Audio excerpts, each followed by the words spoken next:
ಇಡೀ ವಾರದ 12 ರಾಶಿಗಳ ಫಲಾಫಲ ಹೇಗಿದೆ ಅನ್ನೋದರ ಬಗ್ಗೆ ಶಾಸ್ತ್ರಿಗಳು ತಿಳಿಸ್ಕೊಡ್ತಾ ಇದ್ರು. ಮೊದಲ 3 ರಾಶಿಗಳ ಬಗ್ಗೆ ತಿಳಿಸಿದರೆ ಈಗ ಮುಂದಿನ 3 ರಾಶಿಗಳತ್ತ ಗಮನ ಹರಿಸೋಣ ಶಾಸ್ತ್ರಿಗಳೇ.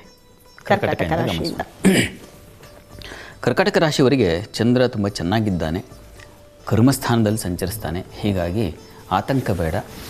ಆದರೆ ಕರ್ಮಾಧಿಪತಿ ಕುಜನ ಸಂಚಾರ ಅಷ್ಟಮಕ್ಕೆ ಆಗೋದ್ರಿಂದ ಸ್ವಲ್ಪ ಅಷ್ಟಮದಲ್ಲಿ ಸಂಚರಿಸೋದ್ರಿಂದ ಸ್ವಲ್ಪ ಎಚ್ಚರಿಕೆಯೂ ಬೇಕಾಗುತ್ತೆ. ವೃತ್ತಿಯಲ್ಲಿ ದುಃಖದ ವಾತಾವರಣ, ಅಪಮಾನ, ನಷ್ಟ ಸಂಭವ, ಅದು ರಾಷ್ಟ್ರಾಧಿಪತಿ ಕುಜನ ಒಂದು ಪರಿವರ್ತನೆ ಕಾರಣದಿಂದಾಗಿ ಅಲ್ಲಿ ದಿನಕರ ರುಧಿರವು ಪ್ರವೇಶ ಕಾಲೇ ಗುರು ಭೃಗುಜವು ಭವನಸ್ಯ ಮಧ್ಯಯಾತು ಅಂತ ಫಲ ಯಾವಾಗ ಅಂದರೆ ಈ ಕುಜ ಪ್ರವೇಶ ಆಗ್ತಿದ್ದ ಹಾಗೇನೆ ಫಲ ಅಂತ. ಹೀಗಾಗಿ ಸೋಮವಾರದಿಂದಲೇ ನೀವು ಎಚ್ಚರಿಕೆಯಿಂದ ಇರಬೇಕು ವೃತ್ತಿಯಲ್ಲಿ. ಅಲ್ಲಿ ಚಂದ್ರನಿದ್ದಾನೆ, ಹೀಗಾಗಿ ಪ್ರಮಾದ ಇಲ್ಲ, ಆದರೆ ಎಚ್ಚರಿಕೆ ಬೇಕು ಅನ್ನೋದನ್ನು ಹೇಳ್ತಾ ಇದೆ.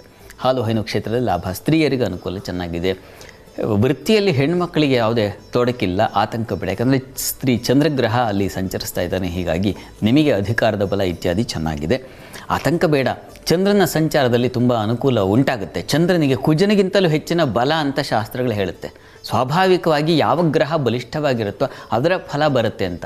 ಅಲ್ಲಿ ಶಕು ಭುಗು ಶುಚರಾಜ್ಯ ವೃದ್ಧಿತೋ ವೀರ್ಯವಂತಹ ಅಂತ ಒಂದು ಮಾತಿದೆ. ಹೀಗಾಗಿ ಕುಜನಿಗಿಂತ ತುಂಬ ಮೇಲಿದ್ದಾನೆ ಚಂದ್ರ.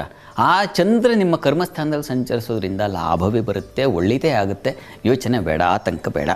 ಚಂದ್ರ ಲಾಭದಲ್ಲೂ ಸಂಚರಿಸ್ತಾನೆ, ಹೀಗಾಗಿ ಲಾಭವನ್ನು ಕಾಣ್ತೀರಾ. ಹಾಲು ಹೈನು ವ್ಯಾಪಾರ, ವಸ್ತ್ರ ವ್ಯಾಪಾರ, ಹೂವಿನ ವ್ಯಾಪಾರಿಗಳಿಗೆಲ್ಲ ತುಂಬ ಚೆನ್ನಾಗಿದೆ, ಹೆಚ್ಚಿನ ಅನುಕೂಲ ಉಂಟಾಗುತ್ತೆ, ಲಾಭವನ್ನು ಕಾಣ್ತೀರಾ. ಹಿರಿಯರಿಂದ ಒಳ್ಳೆಯ ಸಲಹೆ ಸಿಗುತ್ತೆ, ಇಷ್ಟೆಲ್ಲ ಒಳ್ಳೆಯದು ಇದೆಯಲ್ಲ, ಹೀಗಾಗಿ ಯೋಚನೆ ಮಾಡಬೇಡಿ. ಕರ್ಕಾಟಕ ರಾಶಿಯವರು ನಿರಾಳವಾಗಿರಬಹುದು.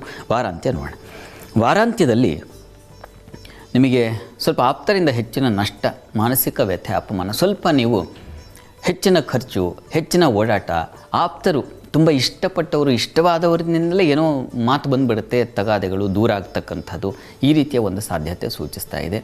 ಕುಟುಂಬದ ವಿಚಾರದ ಸ್ವಲ್ಪ ಎಚ್ಚರ ವಹಿಸಬೇಕು, ಜಾಗ್ರತೆ ಬೇಕಾಗುತ್ತೆ ಹೆಚ್ಚಿನ. ಏಕೆಂದರೆ ಕೊನೆಯಲ್ಲಿ ಚಂದ್ರ ವೇದದಲ್ಲಿ ಸಂಚರಿಸ್ತಾನೆ ಗುರುವಿನ ಜೊತೆಗೆ. ಈ ಕಾರಣದಿಂದಾಗಿ ವೇದದಲ್ಲಿ ದುಸ್ಥಾನದಲ್ಲಿ ಶುಭಗ್ರಹಗಳೇ ಶುಭೋಪಿ ಭಾವಹಾನಿಂ ಕುರುತೆ ಅಂತಲೇ ಹೇಳಿದೆ.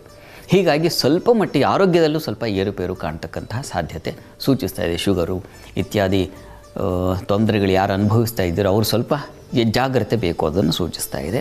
ಪ್ರಾರ್ಥನೆಗೆ ಶಿವಸನ್ನಿಧಾನದಲ್ಲಿ ನವಧಾನ್ಯ ಸಮರ್ಪಣೆ ಮಾಡಿ, ಜೊತೆಗೆ ದುರ್ಗಾ ಕವಚವನ್ನು ತಪ್ಪದೆ ಹೇಳ್ಕೊಳ್ಳಿ, ಅದು ನಿಮಗೊಂದು ಬಲ ಕೊಡುತ್ತೆ ಆರೋಗ್ಯದ ದೃಷ್ಟಿಯಿಂದ. ಇನ್ನು ಸಿಂಹರಾಶಿಗೋಣ. ಸಿಂಹರಾಶಿಯವರಿಗೆ ವಾರದ ಆದಿಯಲ್ಲಿ ನಿಮಗೆ ವೃತ್ತಿಯಲ್ಲಿ ಸ್ತ್ರೀ ಪುರುಷರಲ್ಲಿ ಮನಸ್ತಾಪಗಳು, ಸ್ತ್ರೀಯರಿಗೆ ಬಲ ಅಧಿಕಾರ ತುಂಬ ಚೆನ್ನಾಗಿದೆ. ಕ್ಷೀರ ಕೃಷಿ ಕ್ಷೇತ್ರಗಳಲ್ಲಿ ಲಾಭ, ದಾಂಪತ್ಯದಲ್ಲಿ ಸ್ವಲ್ಪ ಮನಸ್ತಾಪ, ಇದನ್ನು ಸೂಚಿಸ್ತಾ ಇದೆ, ಚೆನ್ನಾಗಿದೆ.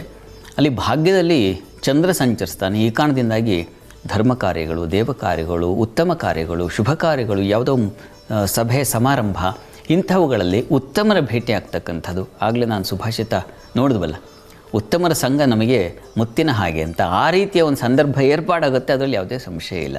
ಕ್ಷೇತ್ರ ದರ್ಶನ, ಯಾವುದೋ ಒಂದು ಉತ್ತಮ ಕ್ಷೇತ್ರವನ್ನು ದರ್ಶನ ಹೋಗ್ತಕ್ಕಂಥದ್ದು, ಅಲ್ಲಿ ದರ್ಶನ, ಭಗವಂತನ ದರ್ಶನ ಮಾಡೋದು, ಈ ರೀತಿಯ ಒಂದು ಸಾಧ್ಯತೆ ಕೂಡ ಇದೆ. ಆದರೆ ದಾಂಪತ್ಯದಲ್ಲಿ ಸ್ವಲ್ಪ ಮನಸ್ತಾಪಗಳು, ಭಿನ್ನಾಭಿಪ್ರಾಯಗಳು, ಅಲ್ಲಿ ಕುಜ ರವಿ ಬುಧ ಎಲ್ಲ ಇರುವಾಗ ಇನ್ಯಾರದ್ದೋ ಚಾಡಿ ಅಥವಾ ಇನ್ಯಾರದ್ದೋ ಮಾತನ್ನು ಕೇಳ್ಕೊಂಡು ಹಿತ್ತಾಳೆ ಕಿವಿ ಅಂತೀವಲ್ಲ, ಆ ರೀತಿಯಲ್ಲಿ ಈ ದಾಂಪತ್ಯದಲ್ಲಿ ಮನಸ್ತಾಪಗಳು ಏರ್ಪಾಡಾಗುವ ಸಾಧ್ಯತೆ ಜಾಸ್ತಿ ಇದೆ. ಹೀಗಾಗಿ ಗಮನ ಇರಲಿ. ಪ್ರತ್ಯಕ್ಷವಾಗಿ ಕಂಡರೂ ಪರಾಂಬರಿಸುವಂಥ ಅಗಾದೆ, ಹೀಗಾಗಿ ಅದನ್ನು ಚೆನ್ನಾಗಿ ನೆನಪಿಟ್ಕೊಳ್ಳಿ, ಅದು ಸಹಾಯ ಮಾಡುತ್ತೆ. ಇನ್ನು ವಾರದ ಅಂತ್ಯ ನೋಡೋಣ. ಸಿಂಹರಾಶಿಯವರಿಗೆ ವಾರಾಂತ್ಯದಲ್ಲಿ ತುಂಬ ಚೆನ್ನಾಗಿದೆ. ಲಾಭದಲ್ಲಿ ಚಂದ್ರ ಗುರು ಬಂದಾಗ ಬಹಳ ವಿಶೇಷವಾದ ಹಾಲು ಹೈನು ಸಿಹಿ ಕ್ಷೇತ್ರಗಳಲ್ಲಿ ಹೆಚ್ಚಿನ ಲಾಭವನ್ನು ಕಾಣ್ತೀರಾ. ಹಿರಿಯರಿಂದ ಉತ್ತಮ ಸಲಹೆ ಸಿಗುತ್ತೆ, ಹಿರಿಯರಿಂದ ಒಳ್ಳೆಯ ಉತ್ತಮ ಮಾರ್ಗದರ್ಶನ ಸಿಗುತ್ತೆ, ಅದು ತುಂಬ ನಿಮಗೆ ಅನುಕೂಲ ಮಾಡಿಕೊಡುತ್ತೆ. ನಮಗೆ ಒಳ್ಳೆಯವರು ಸಲಹೆ ಕೊಟ್ಟಾಗ ಅದನ್ನು ತಗೋಬೇಕು ಕೂಡ, ಆ ರೀತಿಯಲ್ಲಿ ಗಮನ ಇರಲಿ ನಿಮಗೆ. ಇದ್ರ ಜೊತೆಗೆ ಕೆಲಸ ಕಾರ್ಯಗಳಲ್ಲಿ ಸ್ವಲ್ಪ ಜಾಗ್ರತೆ ಬೇಕು. ಅಲ್ಲಿ ಕರ್ಮಾಧಿಪತಿ ಜೊತೆಗೆ ಬುಧನು ಸೇರಿದಾಗ, ರಾಹು ಸೇರಿದಾಗ ವೃತ್ತಿಯ ಸ್ಥಳ ಸ್ವಲ್ಪ ಕದಡುವ ಸಾಧ್ಯತೆ ಹೆಚ್ಚಾಗಿದೆ. ಹೀಗಾಗಿ ವೃತ್ತಿ ಸ್ಥಳದಲ್ಲಿ ಬಹಳ ಎಚ್ಚರಿಕೆ ವಹಿಸಿ. ದಾಂಪತ್ಯದಲ್ಲಿ ಅದು ಅನುಕೂಲ ಚೆನ್ನಾಗಿದೆ. ದಾಂಪತ್ಯದಲ್ಲಿ ಅನ್ಯೋನ್ಯತೆ, ಸಾಮರಸ್ಯ ಇತ್ಯಾದಿಯನ್ನು ಕಾಣ್ತೀರಾ, ಆತಂಕ ಬೇಡ. ಪರಿಹಾರಕ್ಕೇನಪ್ಪ ಅಂತಂದರೆ, ದಾಂಪತ್ಯದಲ್ಲಿ ಮನಸ್ತಾಪಗಳದು ಸಿಂಹರಾಶಿಯವರಿಗೆ ದಾಂಪತ್ಯದಲ್ಲಿ ಕುಜ ಮತ್ತು ಮಾಂದಿಯು ಸಂಚರಿಸ್ತದೆ. ಈ ಕಾರಣದಿಂದಾಗಿ ದಾಂಪತ್ಯದಲ್ಲಿ ಸ್ವಲ್ಪ ಮನಸ್ತಾಪಗಳು, ಭಿನ್ನಾಭಿಪ್ರಾಯಗಳು ಬರುತ್ತೆ. ಶನಿಶ್ಚರ ಕೂಡ ಸ್ವಲ್ಪ ಅಷ್ಟಮದಲ್ಲಿ ಸಂಚರಿಸ್ತಾನೆ, ಸ್ವಲ್ಪ ಹುಷಾರು. ಇದಕ್ಕೆ ನೀವು ಪಾರ್ವತಿ ಪರಮೇಶ್ವರ ಸ್ತುತಿಯನ್ನು ಹೇಳ್ಕೊಳ್ಳಿ.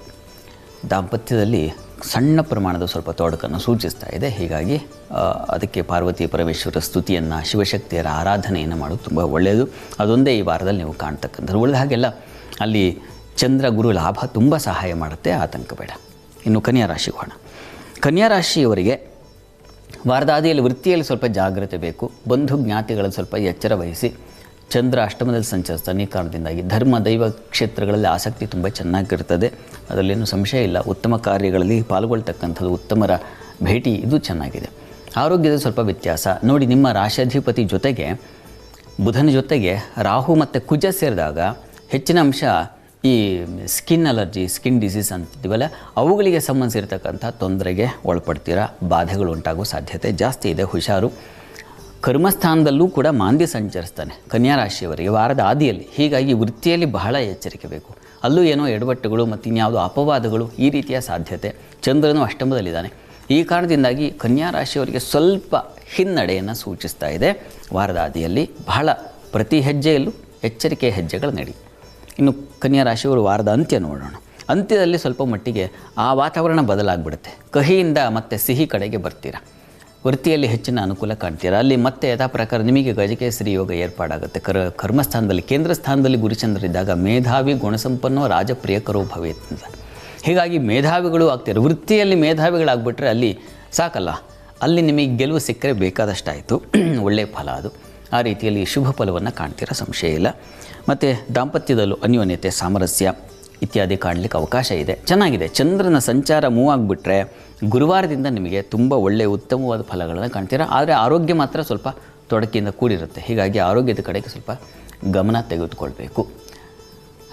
ವ್ಯವಹಾರಗಳಲ್ಲಿ ತಗಾದೆಗಳು, ಸಾಲ ಭಯ ಬರತಕ್ಕಂಥ ಸಾಧ್ಯತೆ ಇದೆ. ಹೀಗಾಗಿ ದಾಂಪತ್ಯದಲ್ಲಿ ಮನಸ್ತಾಪಗಳು ಅಂಥದ್ದೇನಿಲ್ಲ. ಯಾಕೆಂದರೆ ಸಪ್ತಮಾಧಿಪತಿ ಜೊತೆಗೆ ಚಂದ್ರ ಲಾಭಾಧಿಪತಿ ಇದ್ದಾಗ ಅಂಥ ಮನಸ್ತಾಪಗಳು ಉಂಟಾಗೋದಿಲ್ಲ, ಯೋಚನೆ ಬೇಡ. ಇನ್ನು ಪರಿಹಾರಕ್ಕೆ ಏನಪ್ಪ ಅಂದರೆ ಕನ್ಯಾ ರಾಶಿಯವರಿಗೆ ವಿಷ್ಣು ಸಹಸ್ರನಾಮ ಹೇಳ್ಕೊಳ್ಳಿ, ನರಸಿಂಹ ಕವಚವನ್ನು ಹೇಳ್ಕೊಳ್ಳಿ. ಇವೆರಡು ಇದರ ಜೊತೆಗೆ ನರಸಿಂಹ ಕವಚವನ್ನು ಹೇಳ್ಕೊಳ್ಳಿ. ಅದು ತುಂಬ ಸಹಾಯ ಮಾಡುತ್ತೆ, ಅನುಕೂಲವನ್ನು ಮಾಡಿಕೊಡುತ್ತೆ.